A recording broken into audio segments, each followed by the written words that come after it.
To the stage. Our first speaker is Jimmy Tai, who will address leadership.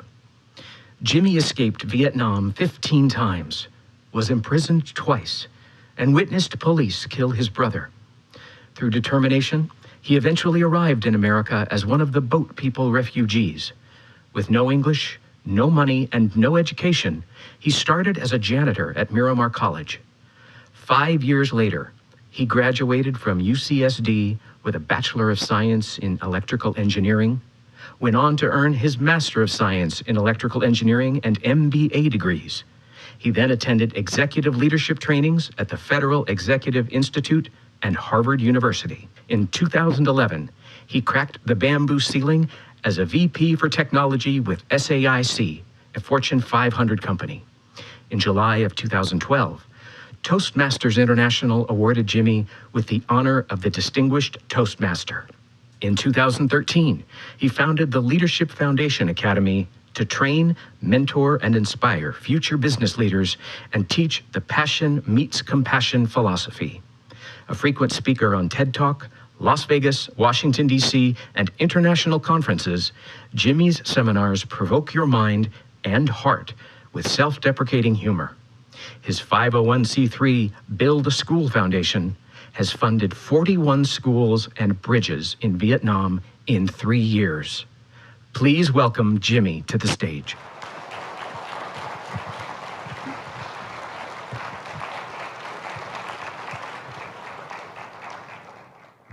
Thank you, that voice in the sky, wherever you are. All right, first slide.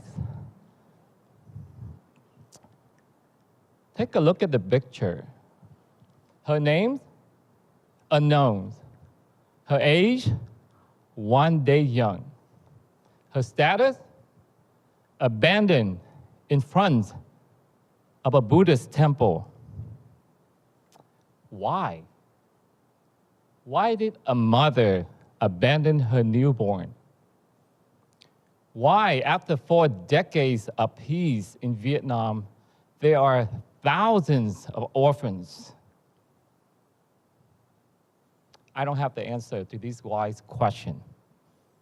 But if you want to become a leader, here's a better question. What?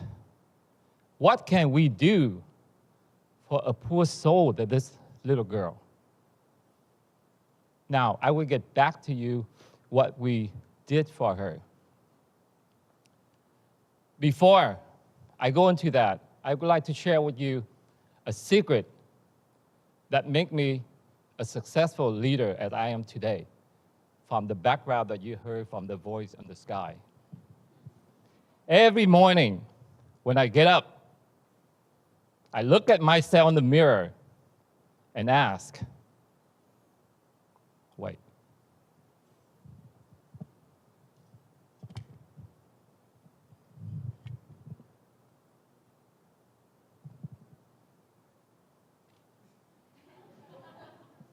Good morning, handsome. I know what you're thinking. What the hell is wrong with his mirror, right? Let's get back to this talk, okay? Every morning, I ask myself this question. What a difference will you make today? And that's the secret in 6 simple words. Find your passion and ignite your compassion. Let me break it down for you. Your passion is that's what you were born to do. I coach hundreds of students, professionals, old professionals, to find the answer to this elusive question. If you spend 7 minutes with me and answer 3 questions, I can help you find yours answer as well. Anybody want to find your passion? Raise your hand. Not tonight, okay? I need to keep this program on track. So, but if you talk to me afterward, I'm pretty sure that we can find time to help you. So first, find your passion. Then use that passion to fuel the compassion in you. Now, to find your compassion is what you are meant to do. for the less fortunate people. And to find this answer, it's a lot harder.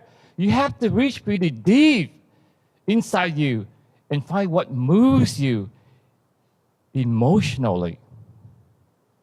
For me, it's all about children and education. Why children?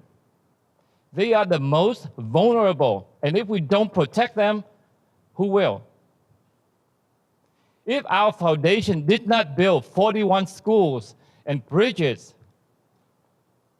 in rural areas of Vietnam, then over 4,000 children will be subject to kidnapping and selling across the borders for as little as $100 a child.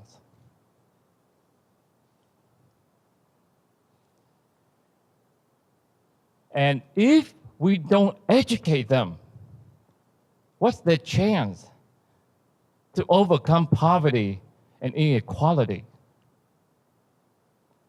Now, let's get back to the baby that I found just one day after she was born. And let's watch the video clip and see what we did for this little baby.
We raised almost $5,000 to build a decent kitchen for the orphanage when the babies left. And that's what we do. So, to summarize this talk, all I want you to remember is 6 simple words. Find your, and ignite your compassion. That's all you need to remember about leadership. Why? Because when you find the intersection of where your passion meets compassion, that's when you know what you can do for the less fortunate people. And my friends, that is the true meaning and purpose of leadership. Thank you very much.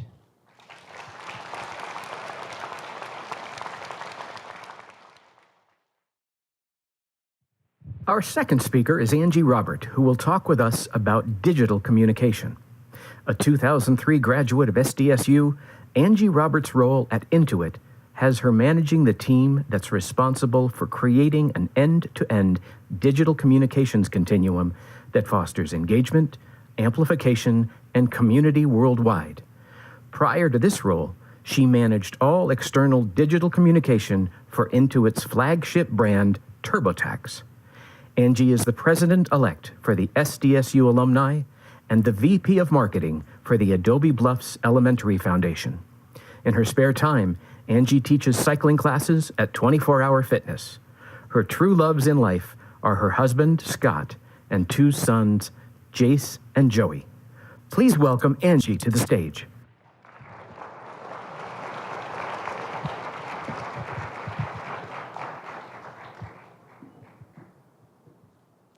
Hi, everybody. Thank you so much for having me tonight. What an awesome act to follow there with Jimmy. That was amazing. My talk is going to be a little bit different.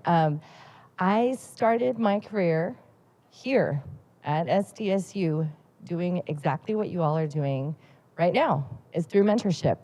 So as a student at SDSU, I joined a mentorship program. I networked with alumni, and because of that, I got my first real job out of college. Now here tonight, I'm going to talk to you about digital communications and the importance of really building yourself up in a digital space. But I caveat that with when I was in your shoes as a student, digital communications wasn't what it looked like now. Social media didn't exist, and I'm not that old. So, well, it depends on who you are, but in my mind, I'm not that old, right? So tonight, I'm really going to talk to you about how do you use your brand, or how do you build your brand through digital communications? And really what it has to do with is knowing who you are, where you want to be, envisioning that, finding the people who can help you get there, and then getting in there and just doing it. So first step, really building your profile. So I think my first social media account was probably a LinkedIn profile. I think I started my Twitter account in 2009. And this was all new back then, right? And then it was interesting to me. So most of my career, I have a degree in journalism. I started as a publicist. We used to fax press releases, you know, that's crazy, right? But this whole digital thing was interesting to me. And so I got in there and started building my profiles, and I wanted to learn about blogging and how that worked and the whole ecosystem of digital. So I started writing a blog about trail mix. I like trail mix, it's delicious. Nobody else was writing about trail mix. I was like, why not? Well, there's a niche, right? And it wasn't necessarily like I was trying to be an influential trail mix blogger. It was more about learning and understanding. And what I got from that is really how to network with people, how to engage with people, what resonates with people, what works with people. And from there, I just started building my online presence.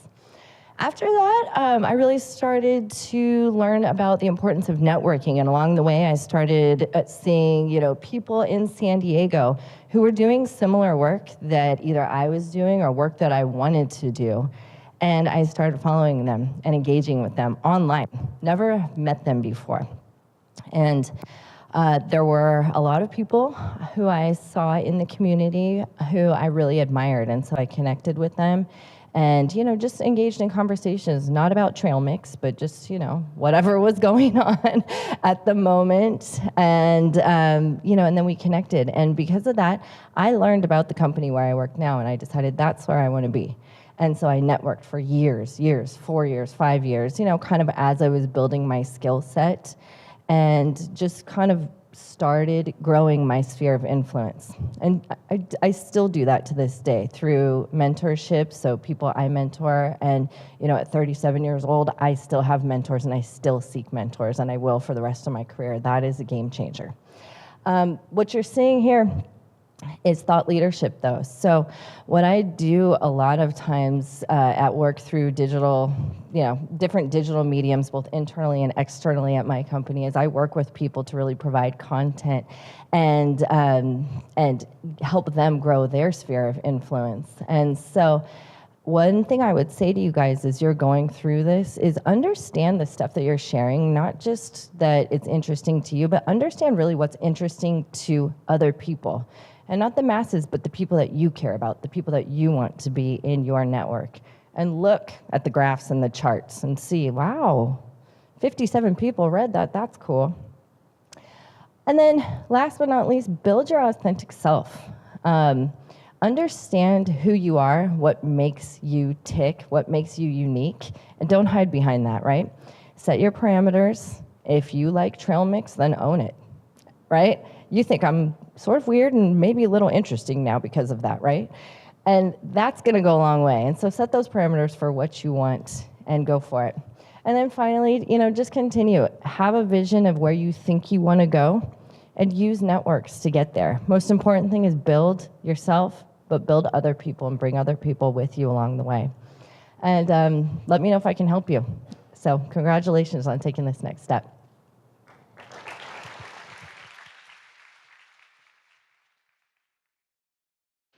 Our third speaker is Samara Hakeem, who will guide our review of global and intercultural fluency.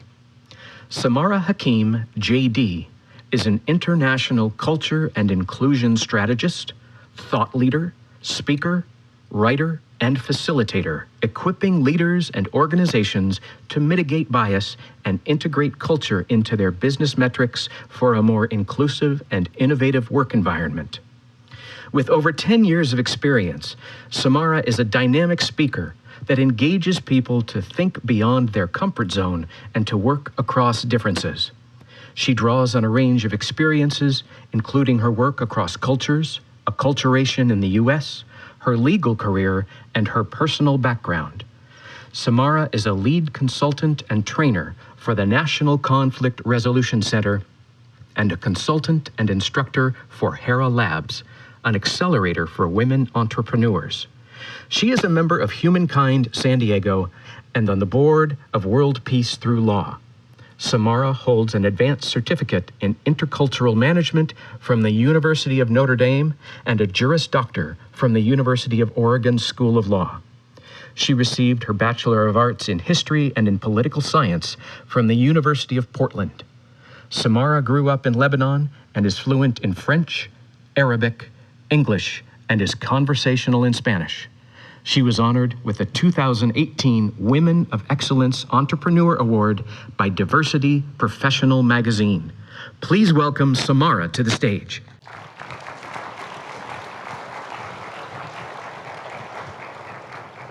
Hi, everybody. I'd like to start with a question. Raise your hand if you have ever worked with anyone who's different than you. Right? Raise your hand if you've ever felt that you were the one who was different. Right. The set of skills that allows us to work effectively with people that are different than us, that set of skills, whatever we call it, intercultural fluency, cultural intelligence, or cultural competence, that can predict our success in the workplace. It includes our openness and respect for others who are different, our knowledge of how we are similar and how we are different, and our ability to include and engage with these differences. From different perspectives and a different context, a dandelion can be perceived as a flower, a weed, or food. For example, I grew up eating dandelion. Which one is right? Which one is wrong? I'm sure similarly, at different times in our lives, each one of us has felt either as an outsider, or we may have felt valued and respected. Context matters. With the right tools, we can create the space around us physically and psychologically for everyone to feel that they belong and that they are valued and respected. At the forefront of that is our ability to mitigate our biases about what is right and what is wrong. Travel is great and it's highly encouraged, but we do not need to travel abroad to be able to practice these skills. There are people all around us that are different than us, and we can seek to understand them and speak to their listening in various contexts. These skills are expected of us. When employers were asked to rank skills, the most valued were demonstrate respect for others, build trust, and the ability to work in diverse settings. From another perspective, if you think about it, we think that technology is going to take away some of these skills. And it's going to basically eliminate all these people skills. However, when we look at the list of skills for 2020, right? Creativity, critical thinking, cognitive flexibility, those skills are not going away. Technology is already helping us to leverage these skills and measure them more effectively. That's the work that we do at the Culture Factor, tying them to key business objectives. However, we still need to be able to build trust with one another, and even to create that technology itself and make it effective across cultures. 10 years ago, when I was practicing law, I thought I was on a freight train to become Supreme Court Justice of the United States. This is a little bit funny today, yeah. At the time, my managing attorney saw a skill that I didn't know I had, cultural competence, and they asked me to do a presentation on the topic. It was completely out of my comfort zone. I was not trained to do that, but I did it, I went for it, and I was hooked. And I later found the path to do this work every day. The same skills that have allowed me to do well in one have also allowed me to do well in another. I went from justice, equity, and performance in the courtroom to justice, equity, and performance in the workplace. I had to change my perception of what success looked like. Letting go of our fears is key so we can seize the opportunity to engage in new experiences and grow from them. For example, with mentorship, we might think that we might seek a mentee that is a younger version of ourselves, or seek a mentor that is doing exactly the work we want to do in the future. However, a mentor can be somebody younger than us, very different than us, someone who has traveled the windy career path, right? Someone who has persevered through struggles that we can't even imagine, and they can teach us about how to be creative in our problem solving, how to transfer skills from one context to another. My mentees have been there for me, right? We do not climb staircases for our careers anymore. In fact, we're bouncing across terrains.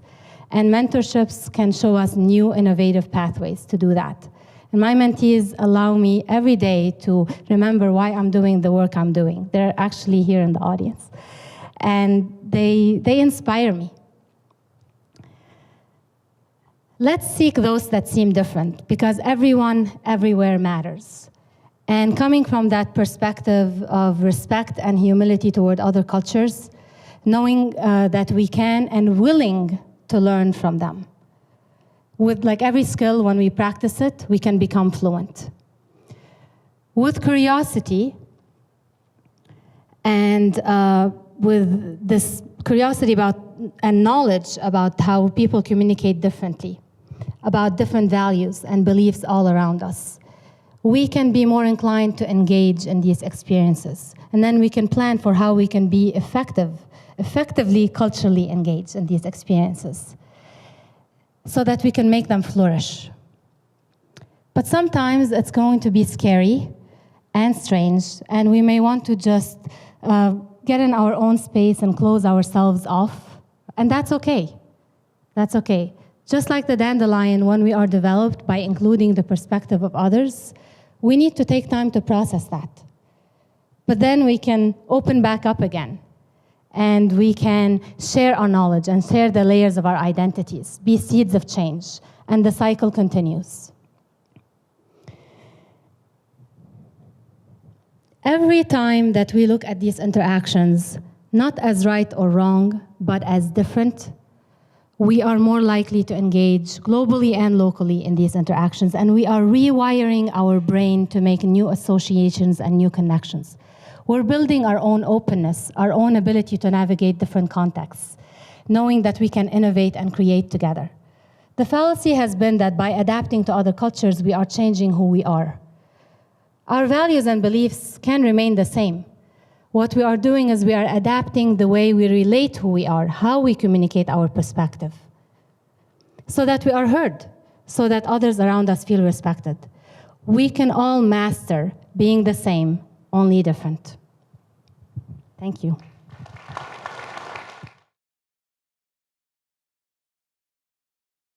Is J.R. Tovar.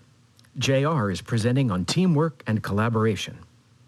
J.R. Tovar received his bachelor's degree from the College of Business at San Diego State University in 2002, where he also competed on the Aztec football team. Tovar was inducted into the San Diego State Athletics Hall of Fame in 2012 as a wide receiver. J.R. currently owns a State Farm insurance agency in San Diego. He has been married to his beautiful wife for 5 years and has 3 children, 5-year-olds Leo and Gregory III, and 2-year-old Malia. J.R. is passionate about giving back to the San Diego State and Mira Mesa communities, as those are the 2 places he feels were responsible for ushering him to manhood. Please welcome J.R. to the stage.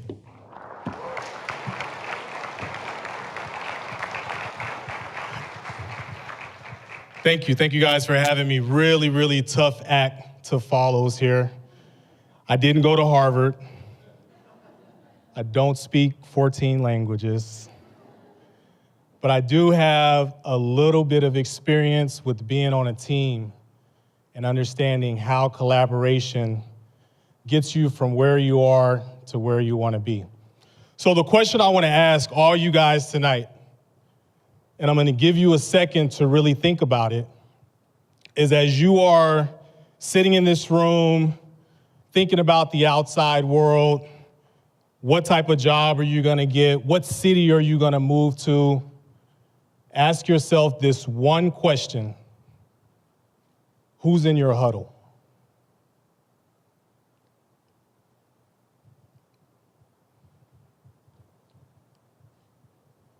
Very, very important to know who's in your huddle.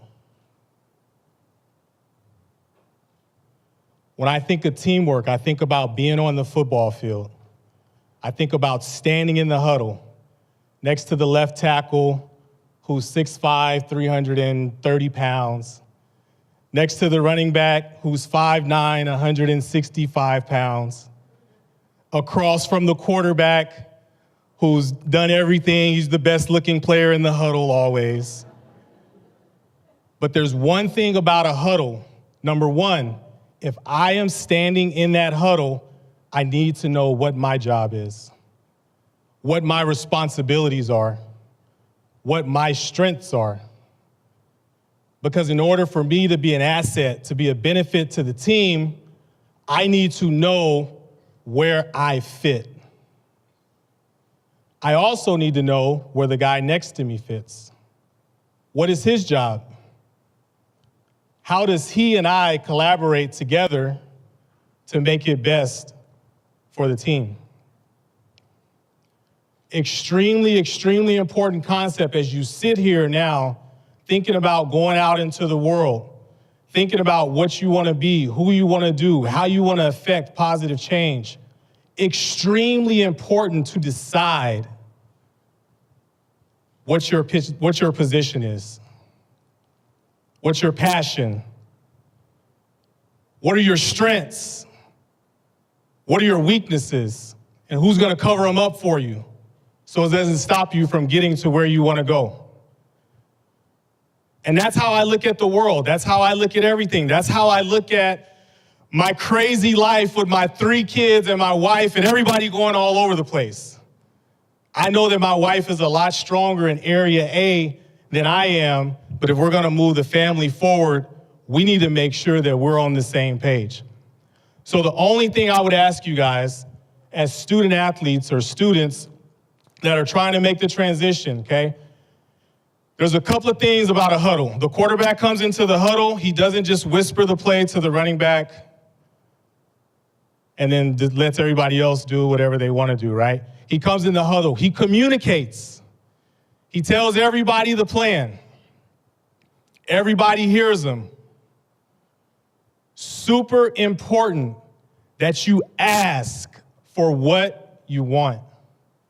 You communicate to people how you can help, how you can add value. You have to tell them, whether that's through voice, whether that's through email, whether it's through Instagram, it does not matter. Tell people what you want, communicate it, and allow that communication to also go the other way. Tell people how you can help them. So decide who you are, who you want to be, and then ask. Ask for help. Ask to help. We always ask for help, right? Sometimes I think what we forget about is to ask to help. How can we help? So decide, communicate, and then just, add value from that point on. So as you guys leave the room today and you start thinking about whatever it is, your class, your job, your career, just know and understand that the best way to get from where you are to where you want to be is people. Therefore, you must identify who's in your huddle. All right, that's all I got. Thank you. Please give another round of applause for our inspiring and insightful speakers. We hope that learning about these 4 career readiness competencies motivates you to move your career forward